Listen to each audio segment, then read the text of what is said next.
हंस गवन करते नहीं मान सरोवर छाड़े, और कौवे उड़ उड़ जाते हैं ये खाते मांसाहारे।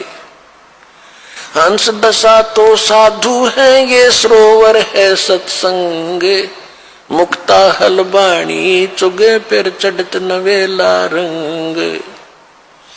दरस परस नहीं अंतरा रोमी वस्त्र बीचे, पारस लोहा एक डिग वही पलटे नहीं अभीचे।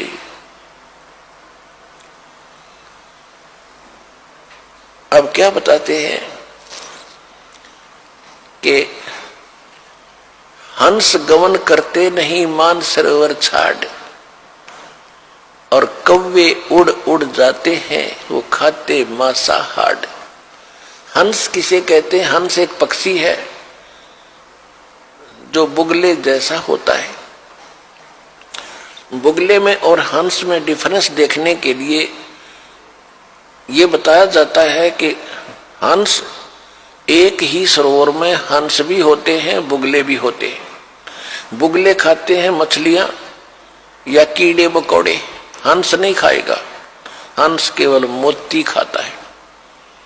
दूसरे हंस में एक और गुण दिया है परमात्मा ने कि एक गिलास दूध में एक गिलास पानी डाल दीजिए और हंस के सामने रख दो। हंस में ऐसी ताकत शक्ति दी है कि वो दूध को पी लेगा, एक गिलास पानी उससे छोड़ देगा। वैसे दूध से पानी अलग होना बड़ा असंभव है और उसमें वो ताकत है।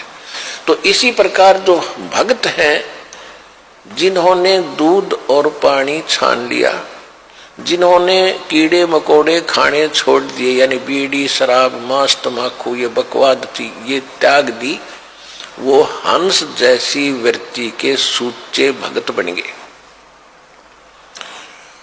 अब कहते हैं कि हंस गवन करते नहीं मान सरोवर छाड़, और कौवे उड़ उड़ जाते हैं जो खाते मांसाहार। यानी जो हंस है वो सत्संग को नहीं छोड़ सकते। जो कौवे जैसी वृत्ति के व्यक्ति हैं जिन्होंने बकवाद छूटती नहीं, वो सत्संग छोड़कर बकवाद करते रहते हैं।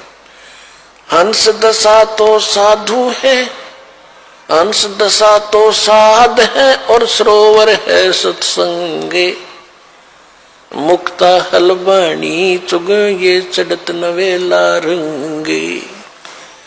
अब उन हंसों के लिए ये सत्संग रूपी सरोवर है, और ये साधु आत्मा ये है हंस।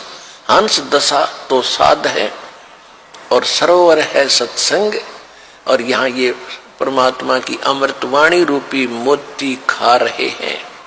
और फिर चढ़े नवेला रंग, दूना अच्छा भाव बनता चला जाएगा। जो सत्संग में आए जाएंगे डटे रहेंगे।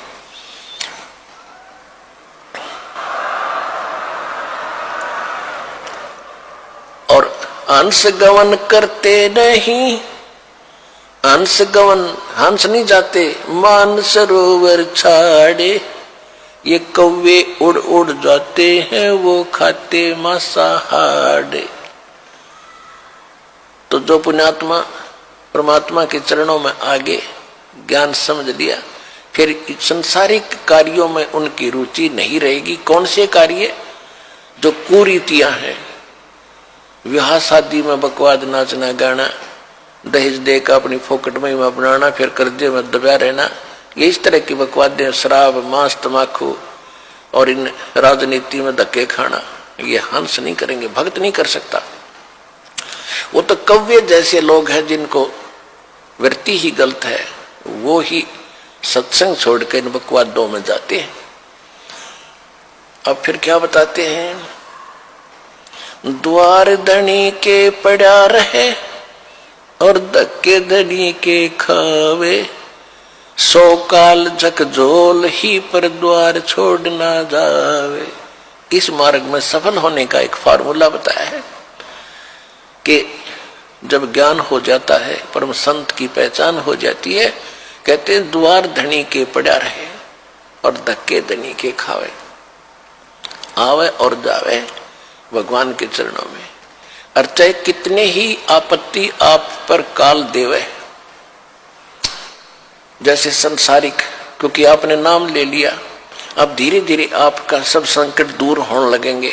तो आप ऐसा महसूस करोगे कि जैसे कोई आपत्ति आ गई नाम लेने से। नहीं, आपत्ति तक टल रही है आपकी। अगर नाम ना ले रखा होता तो जान जानी थी।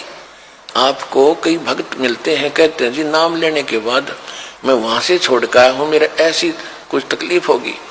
भले आदमी, वहां से तो नरक था, सीधा काल था, वो तेरी जान जानी थी। यहाँ आने के बाद तो तेरी जान बच गई छोटे मोटे इस दुख थे।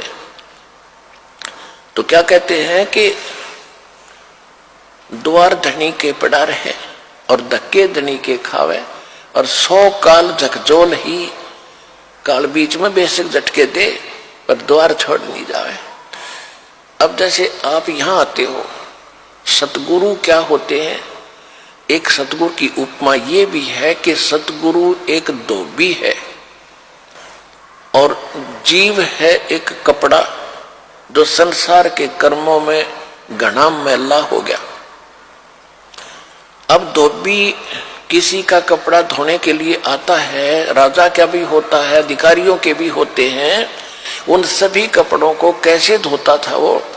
पहले तो उनको जल में भिगोता था और फिर उन्हें पकड़ कर पत्थर पर मट्टा मट मारा करता, गद्दा गद, जब तक मैल ना छूट ले, इतने मुक्कियां गिल्ला लातों के साथ, और फिर पत्थर पर पटक पटक मारे।